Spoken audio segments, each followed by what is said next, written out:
नमस्कार दर्शकों, बात आज की चैनल की कार्यक्रम जानना जरूरी है में मैं निपुण भार्गव एक बार फिर आपका स्वागत करता हूं। 8 अगस्त 2024 को लोकसभा में एक बिल इंट्रोड्यूस किया गया, जिसके बाद से ही कंट्रोवर्सी शुरू हो गई। आज हम उसी कंट्रोवर्सी के बारे में जानेंगे। जिस विषय पर हम बात करने वाले हैं वो है हाल ही में सरकार द्वारा लाया गया वक्फ अमेंडमेंट बिल 2024। आज हम जानेंगे कि आखिर क्यों सरकार द्वारा 1995 के इस एक्ट में संशोधन किया जा रहा है और क्यों मुस्लिम समुदाय द्वारा इसका विरोध किया जा रहा है। तो आइए शुरू करते हैं। सबसे पहले हम ये देखते हैं कि वक्फ प्रॉपर्टी होती क्या है। दोस्तों, सीधे सीधे शब्दों में वक्फ प्रॉपर्टी वो प्रॉपर्टी है जो अल्लाह के नाम पर दान कर दी गई है, जिसे स्टेट वक्फ बोर्ड मैनेज करता है। स्टेट वक्फ बोर्ड मुसलमानों के लिए बनाई गई एक ऑर्गेनाइजेशन है जो मुसलमानों की धार्मिक और दान की हुई संपत्तियों को मैनेज करता है। इतना ही नहीं, मस्जिद, दरगाह, शमशान घाट, मुस्लिम्स के लिए स्कूल, कॉलेज और हॉस्टल्स का भी रख रखाव ये वक्फ बोर्ड ही करता है। यहाँ आपको एक जानकारी सेंट्रल वक्फ काउंसिल के बारे में भी दे देता हूँ। यह वक्फ काउंसिल वक्फ बोर्ड का काम देखती है और इनके लिए एक एडवाइजरी बॉडी का काम करती है। अब सवाल उठता है कि आखिर क्यों ये बिल लाया गया, ऐसी क्या जरूरत पड़ गई कि वक्फ एक्ट में संशोधन किया गया। तो आपको बता दूं कि वक्फ बोर्ड के पास भारत में 8,70,000 से भी ज्यादा प्रॉपर्टीज हैं और ये 9,40,000 एकड़ लैंड को मैनेज करते हैं। रेलवे और डिफेंस के बाद भारत में ये तीसरे नंबर पर सबसे बड़े संपत्ति धारक हैं। साथ ही में 1995 के एक्ट में जो इनको पावर्स दी गई हैं वो इतनी अनर्गल हैं जिसकी कोई सीमा नहीं।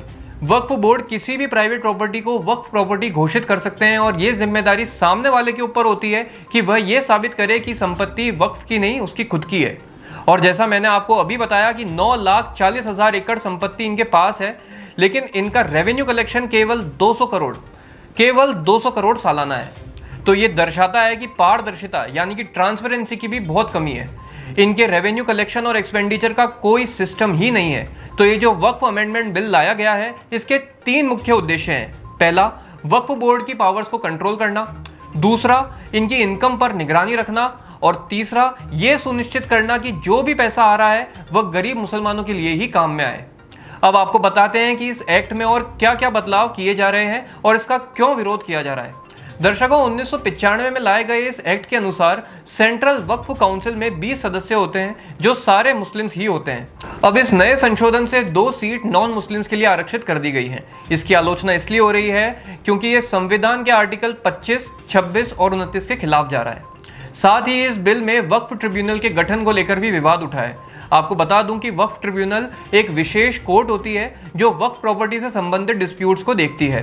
1995 के एक्ट में वक्फ ट्रिब्यूनल के डिसीजन को बाइंडिंग और फाइनल रखा गया है, यानी कि ट्रिब्यूनल ने जो बोल दिया उसके खिलाफ अपील नहीं की जा सकती। अब नए बिल में इसमें यह बदलाव किया गया है कि ट्रिब्यूनल के डिसीजन के खिलाफ भी अपील की जा सकती है। इसके अलावा पहले अगर वक्फ संपत्ति पर यदि कोई कब्जा करता तो वक्फ बोर्ड के पास अधिकार होता था कि बदमाशों के खिलाफ कार्रवाई कर उन पर पेनल्टी लगा सके। अब वक्फ बोर्ड के ये अधिकार कम कर दिए गए हैं और कोर्ट का रोल बढ़ा दिया गया है। इसको लेकर मुस्लिम समुदाय का कहना है कि ऐसा करने से संपत्तियों पर कब्जा और बढ़ जाएगा। एक और बदलाव जो लाया गया है वह यह है कि अब प्रॉपर्टी को री रजिस्टर कराना अनिवार्य हो जाएगा।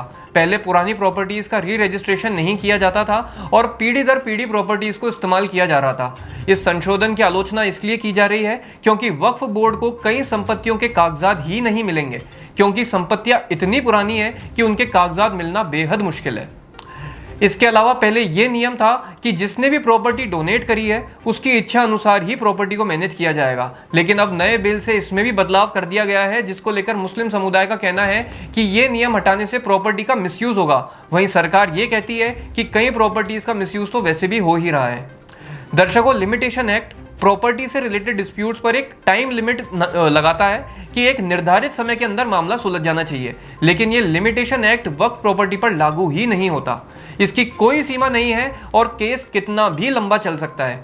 तो अब इस नए संशोधन से लिमिटेशन एक्ट भी वक्फ संपत्तियों पर लागू किया जाएगा, लेकिन मुस्लिम समाज में इसको लेकर भी रोष देखा जा रहा है, क्योंकि उनका कहना है कि कई प्रॉपर्टीज ऐसी हैं जिनके कागजात मिलने मुश्किल हैं। ऐसा होने से वे कई संपत्तियां खो देंगे।